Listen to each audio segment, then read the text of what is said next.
Hello, welcome to Motivational Quotes meeting, reading interfaith world scriptures.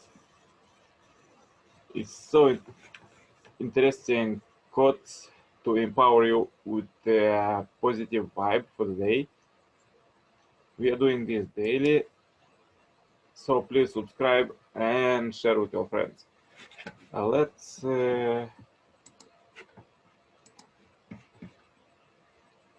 go to reading world scriptures. The next chapter is nature as teacher. Nature has much to teach us, from ants industriously strong food to birds sweetly calling for their mates. Observing the way of nature, creature provides lessons about the basic morality of life. Cultivating the earth and caring for animals teach about patience, sacrifice, and God's dependable grace when the harvest yields its abundance. Father Moon teaches that through plants and animals, God provides even the earliest humans with sufficient instruction to live a life of love and value. A quote from the Bible, but ask the beasts and they will teach you, the birds of the air and they will tell you, the plants of the earth and they will teach you, and the fish of the sea will declare to you. Who among all these does not know that the hand of the Lord has done this? Francis Bacon, quote, after the sacred volumes of God and the scripture study is the second place, that great volume of work and the greatness of God. Another quote from Quran. Have you considered the soil you till?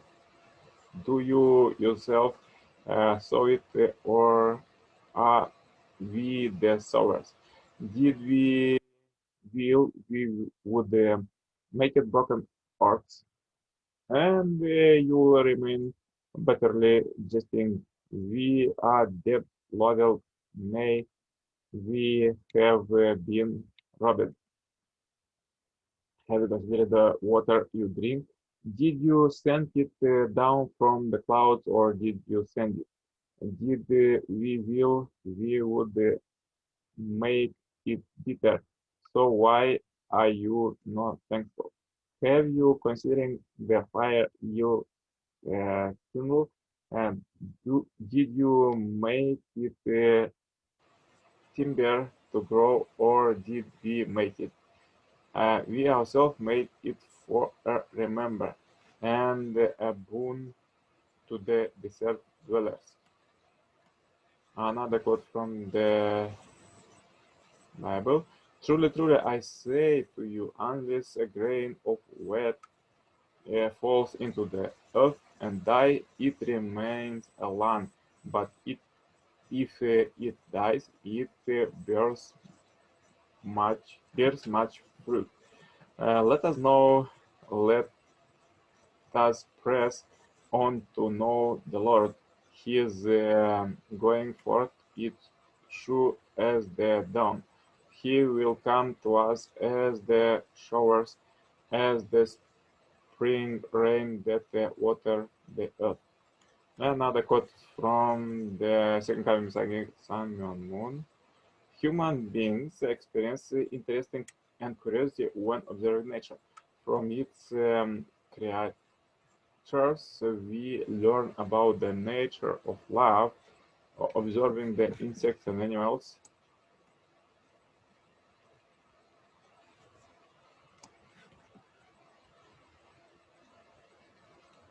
Observing the insects and animals, we see that they all live in pairs.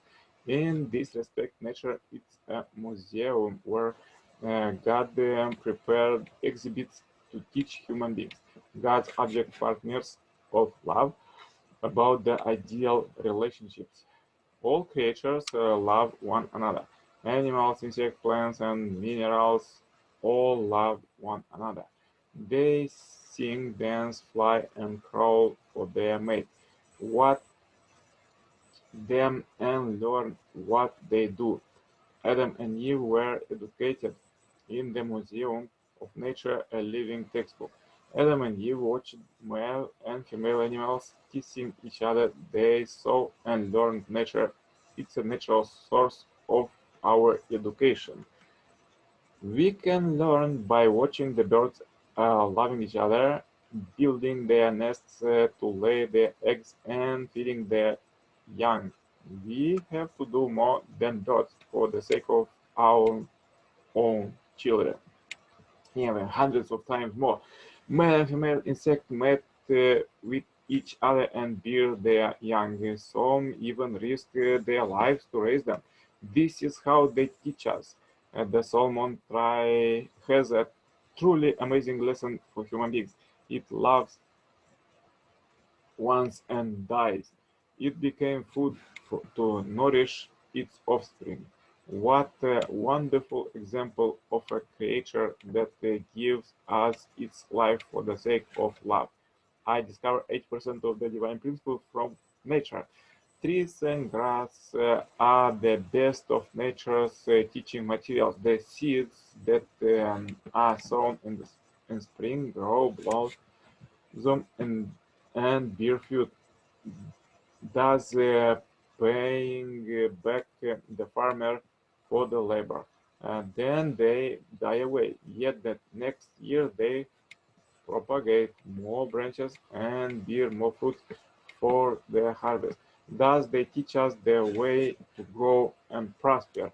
In my village, I used to watch flocks of migratory birds come and go with the seasons. People who live in a big city like Seoul may not be familiar with them, nor experiencing the ebb and the flow of nature. They lack in the area of emotion. Without the opportunity to experience the mystery and beauty of nature, their heart does not fully develop. When the season turn the um, back, beautiful birds flew around. I would spy on them, observing how they laid their eggs and hatched their uh, chicks. It was not unusual for me to spend a week observing a nest. Do birds recognize national borders? Do they need a visa when they migrate? Would a hurricane stop in the Gulf of Mexico because it didn't have a visa to enter the United States? Is the water contained by American law? Constrained by American law? It is amazing when you think of it. Ants and lizards can cross the Mexican border as often as they please, but human beings cannot cross the border without a visa. Must American ants and the Mexican ants get government authorization to mate? Animals do not care about national sovereignty, but people lives are complicated with such things. Let's go further reading from the book Heavy Modern Homo Sapiens, Humankind Network. All people are connected in a God interdependent network. Also, this networking us with the ancestors and future generation too. It's a pity that currently in this network, many times we modern humans still relate with each other as kids in kindergarten, or sometimes even worse, fighting as a hot heads young at the disco. Especially this kind of relationship is used a lot by our politicians and even presidents globally, as as we see in the news. So unfortunately for now, this network is dysfunctional. We cannot properly build cooperative horizontal relationship with one another because our vertical relationship with God has been severed, and we perform deeds harmful to others because we cannot feel the pain and the suffering of our neighbors as our own. It is fortunate that during the history, this network is rebuilt step by step, and now it attains a final stage toward perfection. See my other book, Humankind on its final step to perfection. Humans are unhappy without God.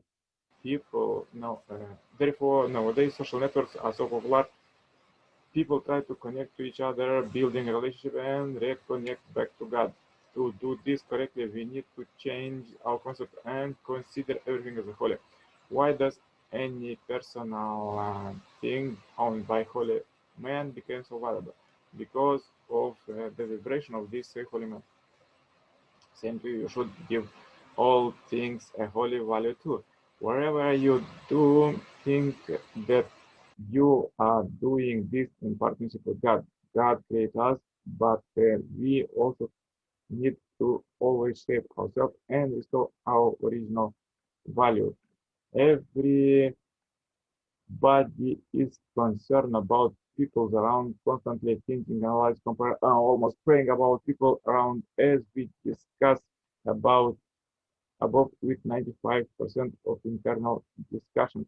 Moreover, every person is like a media station in this network. We are constantly broadcasting our thoughts around, sometimes through mimics, as we are reflecting ourselves in people around, and they immediately are feeling our good or bad mood and thoughts and reply accordingly, and even unconsciously. Especially we feel this when we look in people's eyes, because their eyes are mirror of the soul. Thus, we could easily control how people around should relate to us, because usually positive thoughts inspire people to behave in a good way. So this was for today quotes. Please practice them and share to all your friends in this Billion Happy Lives Drivers Marathon. Contact me for cooperation anytime the telephone is before. And I wish you a great, blessed day. Don't forget to make morning exercise. Have a great day. Bye bye. See you.